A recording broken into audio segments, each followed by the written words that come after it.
Hi again then guys, and welcome to what is for the moment at least going to be the final episode of Global Contenders for Gran Turismo 6, unless of course they add more touring cars, which is extremely unlikely.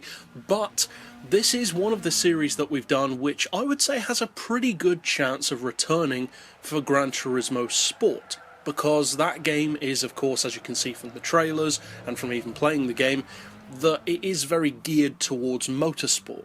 You may think that every Gran Turismo game is, but not really. Some of them are more about having normal cars, such as back on Gran Turismo 2.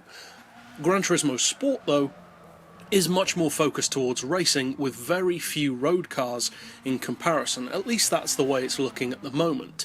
There does look to be some road cars, but the proportion of road to race cars looks to be significantly more in favour of racing models than it ever has been before. Now, this particular model that we're finishing the series with is a vehicle that you would want to end a series with. I like to start series with interesting cars and finish series with interesting cars, and that's why we've left this one until last. It's one of the best touring cars in the game. I would probably still stand by what I mentioned before, that I believe the Astra DTM machine may well be, overall, the best touring car in the game. But, that being said, it's not the best by far.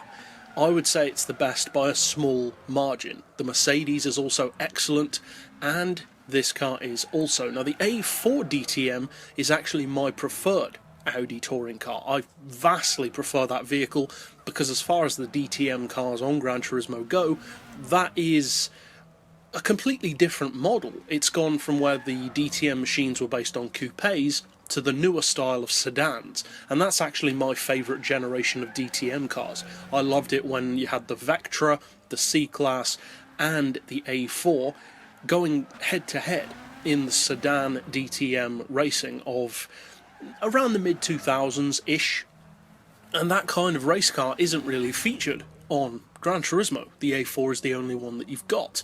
The TT-R, though, this is a completely different animal. It's similar to the A4 in a number of ways, but at the same time it is most definitely different.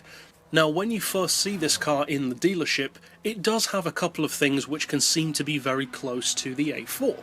It costs 1 million credits, it has a 4-litre engine, and it weighs 1,080 kilos, all exactly the same as the A4. So you're probably thinking, if you haven't driven either of them, well, which one should I go for? They're even both sponsored by Red Bull, so which car should I buy? Maybe you're an Audi fan, maybe you can't really spend the time to afford both, but you would like to get one of them.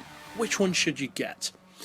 Well, it depends on what kind of driver you are, because as similar as these vehicles are, they're also very different. They do share many similarities, but the way they deliver their performance, the actual speeds that they can reach, the handling, are all very, very unique to each vehicle. Just like if you were to compare the road-going A4 to a road-going TT Quattro. They are two completely different machines. Now, this particular vehicle, interestingly, is not quite as powerful as the A4. That car has 805 horsepower to this car's 773 when fully tuned. This car's looking at 558 foot-pounds of torque, puts out 716 horsepower per tonne, which is pretty huge, and the PP is 636, which interestingly is actually higher than the A4, despite the fact that it has less power. And that's a pretty good sign. That would indicate that this could be a very good vehicle. And those indicators are correct, because the TT-R is a brilliant race car, and many of you guys who race touring cars on Gran Turismo regularly will probably already know that. Now, as far as how it compares to the A4, firstly, then comparing it to other touring cars, I would say that it certainly feels quicker than the A4. I personally prefer the way that the A4 looks, the way it drives, the way it feels, the slightly different proportions. The A4 is a little narrower and longer, whereas the TT-R has more of a chunky feel to it. So it depends what kind of driving style you like.